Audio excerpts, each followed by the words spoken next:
So you want to know how to use the press to handstand masterclass with the rest of your training. It's a really good question because just knowing the right exercises to do to get a press to handstand is only half the picture. You need to know how it all fits in with the rest of your training, because if you get it right, you're going to nail this move real quick, and get it wrong, you won't. Hi everyone, in case you haven't met, my name's Rad Burmeister. I'm one of the co-founders of Unity Gym and co-creators of the UMS, the Unified Movement System, where we turn driven people into superhumans. And the way we get such good results with our members is that we've created a program that has a perfect balance between strength and flexibility. If you want to know how we do it, download one of the free blueprints, the flexibility, strength, or nutrition blueprint. There's a link for all of them in the description of this video. As always, I'm joined by my brother Yanni, the other co-founder of Unity Gym, and Phil, our resident physiotherapist. Better, more good-looking co-founder of Unity Gym. That's subjective. Shots fired. How are you, boys? Good for a Monday. It's good, yeah. Feeling the global pandemic that's going on right now. Everyone's a little bit on edge. Yeah, we're starting to feel it. And you know what? We should just take this moment to have a real quick shout out for what we're going to be working on this week. We're actually going to be working on some at-home workout programs that you can do. We've done some workout programs in the past that used far less equipment than what we do in the gym. We are going to create a special coronavirus program, I guess. If you dare say that. All of our UMS online coaching members, so that if there's any of you that are in lockdown, because it's a different situation all over the world and a lot of our members are in America, I know it's getting a bit worse over there. So keep an eye out for that. They should be ready by Friday. Yeah. But today we are talking Press to Handstand Masterclass. It's the program, our long-awaited program that went live on Friday. If you still haven't got it, you've got about 24 hours left to get it at the insanely reduced rate of $79 US, $595 value included in the bundle, including the regular handstand masterclass program. So if you want to learn a handstand or a press to handstand, that's included in there. But and just before we do get started on the press to handstand, with the coronavirus sort of the way it is at the moment, it's made some changes in my clinic where I'm actually moving all my appointments online. So that really means that it's opening up to everyone around the world. It was something I was planning on doing anyway, but the timing was just such that it's time to book in with Dr. Phil. Yeah, actually, I already had one of the members book in for tomorrow before all this kind of kicked off. But perfect. When I date a emergency doctor and really don't want to be a super spreader if I'm in contact with lots of people, touching people all day. So online physiotherapy is something that's been really popular in the last couple of years and really building up. And I'm sure with the way things are at the moment, it's only going to become more mainstream. But if you're interested in finding out more, I'm going to be putting out lots of information about how that works and what to expect going forward. Yeah, awesome. Cool. Absolutely. And we're also actually going to have a doctor on the panel, hopefully this week, to talk about coronavirus. We're getting asked a lot of questions that it's not really our area of expertise, and I'd like to just have someone here who is a doctor, a medical doctor. I did try to get Phil's wonderful girlfriend on, but she is an intensive care doctor and very busy. Emergency department. She's working. Yeah, she's in the thick of it. So she's on the front line at the moment. Yeah, so that's right. Couldn't make it in. It's look, that's all good, but you got the bro doctor right here. So that's right. This guy here. This is what we're trying to stop. We're trying to stop the thread of his virus, the spread of his virus. The bro virus. That's right. Anyway, let's get into all things strength and flexibility and press to handstand masterclass. So we've had a lot of people that have jumped on the offer and grabbed the program, and some really good questions have come through. So we are going to answer also a couple of questions from the UMS online coaching group. We've had a couple of questions come through from that. And then we're going to go through to any of your questions that you put up here. So if anybody has any questions for us today, please put them up so that we can get to them. Earlier the better. We often get like a flurry at the end. Yeah, that's right. Yeah, put your questions up as soon as you can. Yeah. So you got the press to handstand masterclass and you want to know how do you do it? How do you incorporate it to your regular training? And it's a really good question because it's something that Yanni and I, now bear in mind that everything that we sell, we've tried ourselves for a minimum of 6 months, and we know that it works before we put it out on the market. So we did this press to handstand masterclass workouts for a while before we put them out there, and it got our press to handstands in record time. And one of the things that was challenging for us to learn a press to handstand was to understand which exercises do you use, how do you pair them together, and what progression trees do you look for? Like, how do you go from, does this exercise come before this one, or so on and so forth? So that's all been figured out. The next thing was, how do you fit it into your weekly workouts? So I'm going to answer the general question, then I'm going to answer a specific question for the UMS online coaching members. So the general people out there that aren't a part of the UMS online coaching program, how do you fit it into your workouts? At the start, at the very, very start of your workout, before anything else, straight after the warm-up. Why? Because it's a skill that requires so much strength and you have to be fresh for it, that if you put it after anything else, it's like trying to lift a maximal lift, a 1 RM lift, and you know that if you were fresh, you could squat 100 kilos for 1 rep. But you decide, you know what, I'm just going to do a little bit of bench and shoulder press first, and then I'll try my squat. Even though you've done different muscle groups, there's no chance you're going to squat 1 rep at 100 kilos because your central nervous system is fatigued, even though you haven't touched the leg muscles. Same thing goes for the press to handstand. It's such a neurologically demanding movement that if you don't do it at the start of your workout, then you'll have little to no chance of actually being able to produce good results. And that goes for, that's just the hierarchy of needs, right? In a workout, you got to put the thing that's the most important to you at the start. As we have in all our programs, there's the A1s and the A2 movements, and they're the ones that you really prioritize because you need to be the most, fresh and then you move on to your Bs. So in this case, instead of, if it's for the UMS, for example, so you're saying if you're doing it on a Monday, which would be usually vertical push-pull, and your push-up and your military press would be your A1s usually, do the press to handstand now become the A1s and the vertical push-pull become the Bs? Good question. You would do that if you weren't doing the UMS program and you weren't doing straight arm strength, because a press to handstand is a straight arm strength movement. So you do it on Wednesday and Saturday.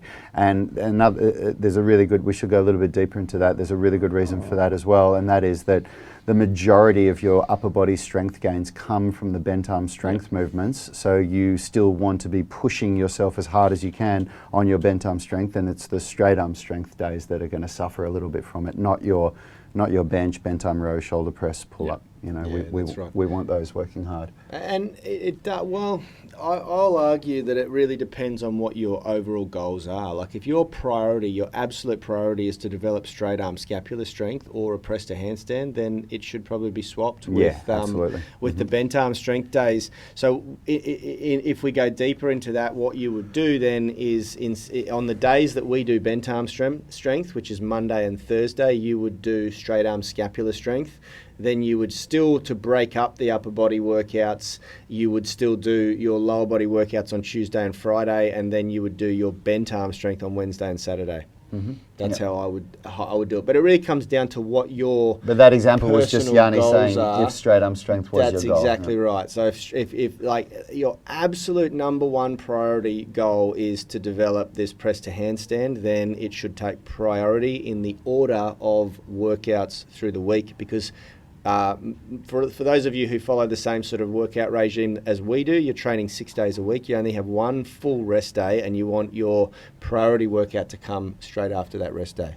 I actually, I think that when I was doing it, I think that's how I did it as well. I think I did it on Monday and Thursday. I think back then I was doing straight arm strength on Monday when I was fresh to get it. But that is definitely, and the consensus here is the same, that the number one thing you need to do is to do it at the start of your workout, right? Yep.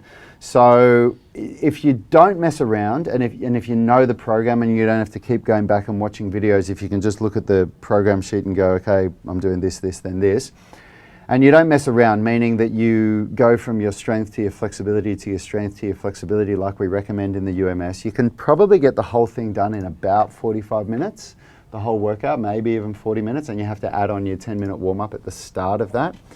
If you're somebody that likes to take a little bit more time, it might take longer. We're pretty efficient here with the way we do our workouts, and we used to get it done in I think 40 minutes or just a little bit less. And it's pretty demanding. It's a pretty demanding workout, isn't it, Yanni? Absolutely. Yeah. It used to absolutely hammer us. Yeah. And it's a weird feeling because it's not like you don't walk out going, oh my God, my chest and shoulders have had a real pump, because your arms stay straight the whole time. But I used to find that the days after I had really quite intense DOMs in my shoulders, especially my traps, my upper traps. Yeah.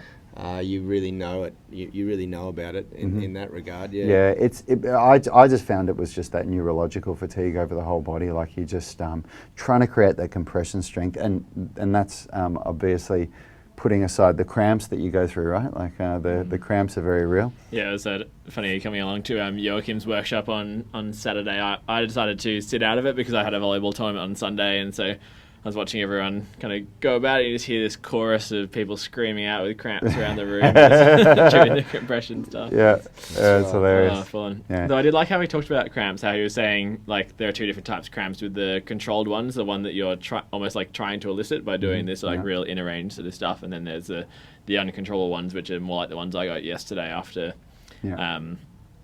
playing beach volleyball all day, where you just like you're that fatigued that you're depleted with your your electrolyte balance. So it was interesting for all those people out there trying compression strength. Joachim recommends that if you and it was like what how did he say it in the controlled one? Like he had a funny saying, but it was basically harden up and deal with it.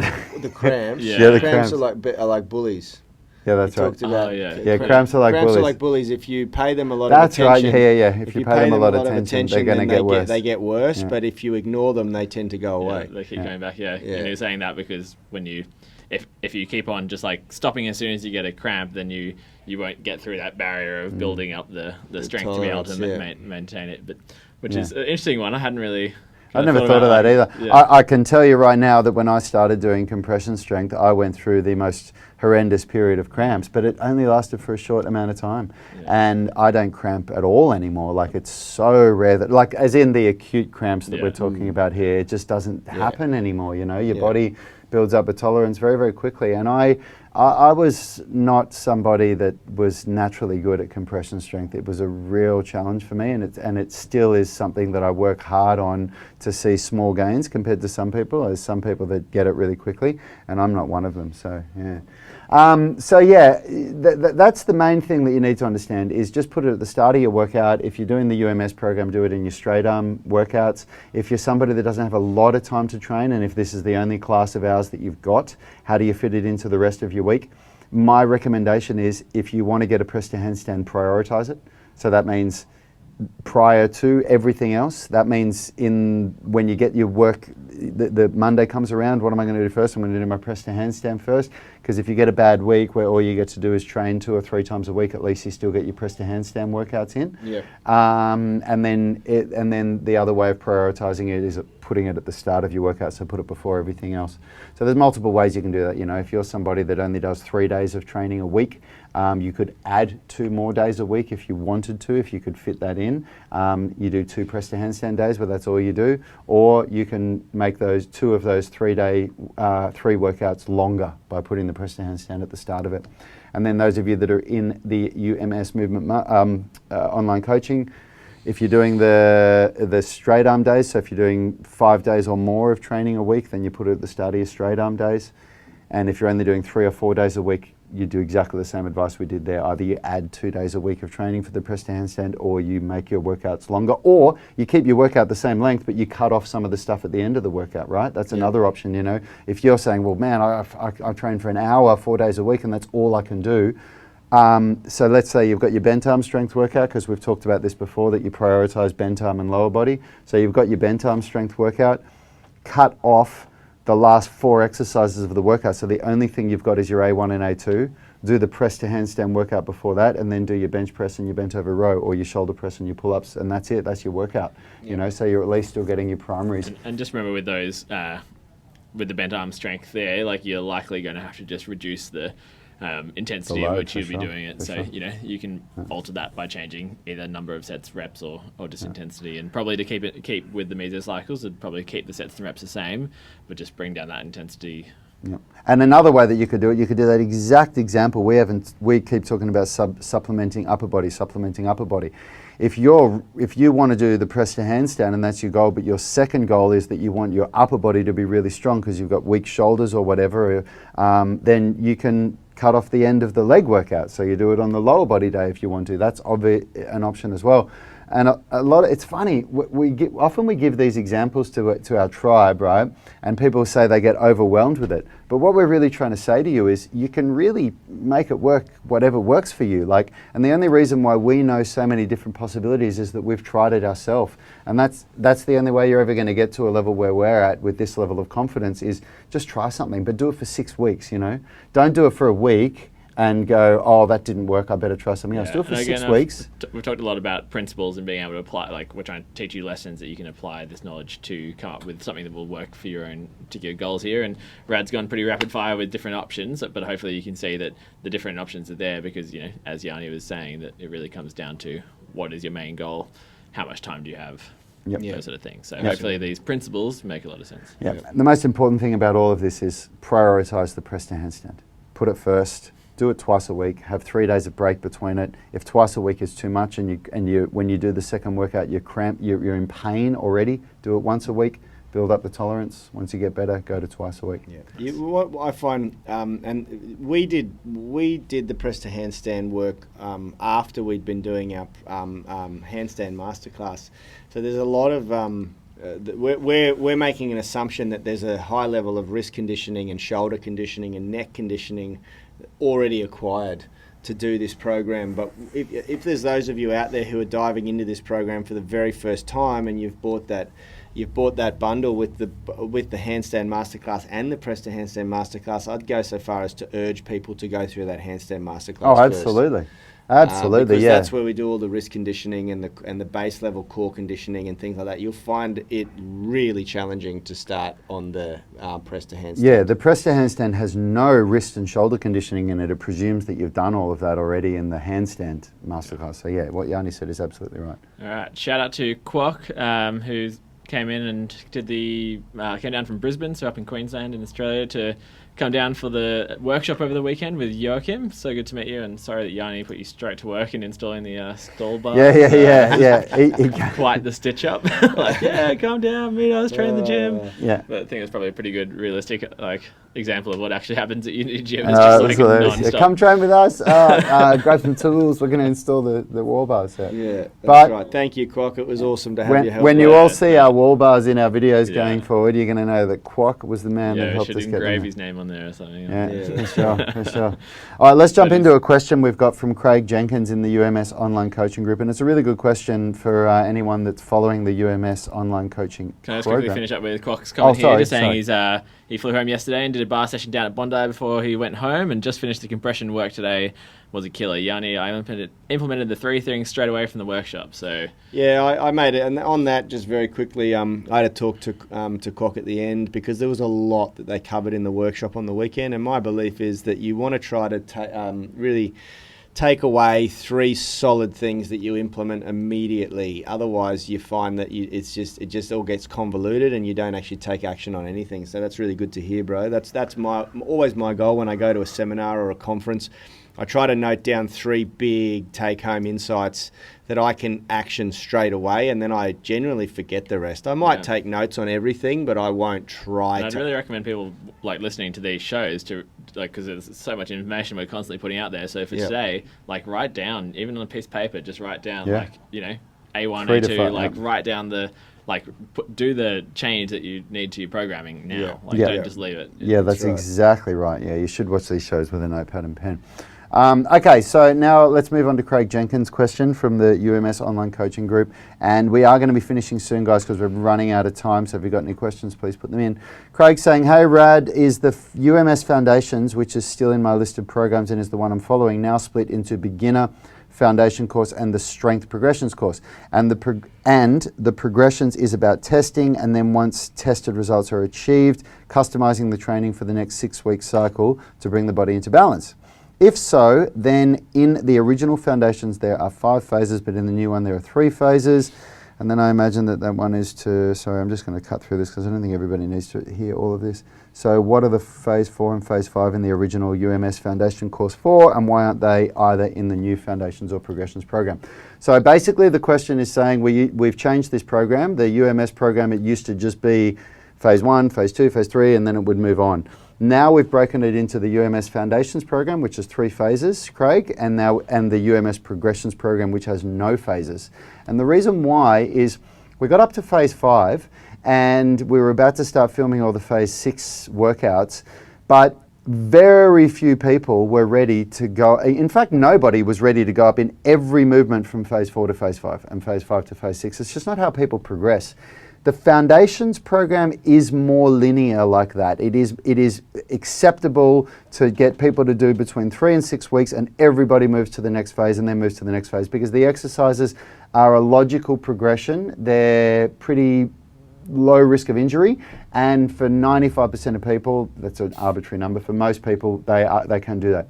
Once you get beyond that, it's totally different. Some people are really, really strong in their pushing and they can jump up multiple progressions with a push, but their pulling just sucks and they're stuck on an eccentric pull-up. So it just made more sense for us to then go, okay, well, let's show people, rather than saying, because what I was doing is I was constantly saying to people, oh, you're in phase 5, well, you know, keep doing the phase 3 version of this and do the phase 6 version of that. And it really doesn't make sense to explain it like that. So we made it in a way where once you get out of that Foundations program, forget phase 4 and phase 5. Even if because I know you've still got access to the old program. We didn't want to take anything away from you guys, so anybody felt like they had anything being taken away from them.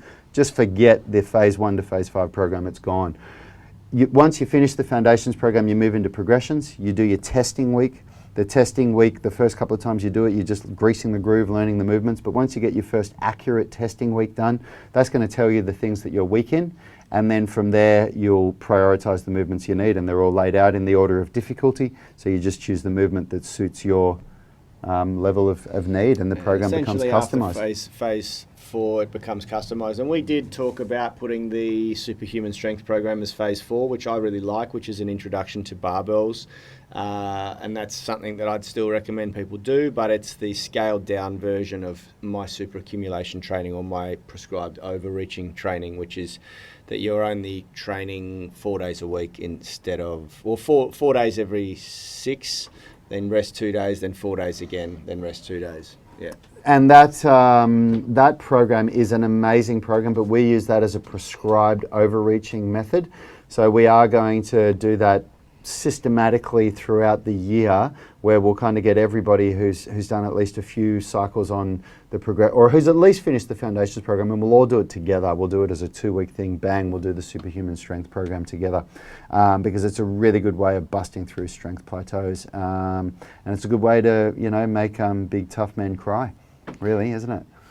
Quick shout out to Aidan Potts, who's a rising star in our online group, for doing your side step ups in the pool. That's actually beneficial for more reasons than you would probably think. One of the most obvious is that your non-active foot or leg is not going onto the floor at all, so there's absolutely zero plantar flexion occurring in that foot. So you're really isolating your active knee, which is quite cool, mate. And maybe next time the missus can get there a bit quicker and throw you in the pool. And I like other people's suggestions there to do test the water. Yep. Yeah, that's awesome. Yeah, we'll see how that works for you. Yeah. So last question we're going to answer today, Caleb Spilliards from the UMS online coaching program is saying, hey, Rad, so I feel like my adductors have gotten about as good as they are going to get since I pulled them a few weeks back doing the middle split 1 routine. They are totally fine unless I go into an eccentric middle split position. So I was wondering if you had advice on how to ease back into this stuff. I've been kicking and that hasn't bothered me at all. I just don't want to push it too far again and have to wait even longer to start doing stuff. Any recommendations on modifying to build the strength back up to the point where I can do the routine as normal? Yeah, absolutely, man. So the general rule of thumb that I follow, that I learned off Phil, that seems to change every couple of months because he keeps learning new stuff, but basically isometric load is the most gentle on the body. So as much as it's most gentle, you can do you can do a maximal voluntary contraction. Like you can contract as hard as you possibly can in an isometric way. So it's not gentle, but what it's doing is it's not changing the length of the muscle, and it's the changing of the length of the muscle that is generally going to create the most damage. There you go. Yeah. You heard it here first. So I would start with isometrics, which means that you'd put your hands on something, get your legs out to the point where you just start to feel the discomfort and then hold for 30 seconds. You probably only need to do it for a week or two, maybe 3 weeks. And then it's just a matter of doing eccentrics where you slowly, you just go just before the point or to the point of discomfort, push yourself back up, go again and do like 5 reps like that, where you're just going down nice and slow, 5 slow eccentrics. And each week you just go to where your body wants to go to to experience the pain. So to go to the end of your range where the pain kicks in, but to not go so far that you are in pain the next week. And then the other thing that I would do is I would only do those middle splits workouts once a week for the time being. And just to clarify about Brad saying that my ideas change every couple of months, what that is actually in relation just a to... stab. It's just a but stab. just in terms of, I think the conversations we've had in the past about the isometric versus concentric versus eccentric changing is around tendinopathy, and muscle tears aren't tendinopathy, so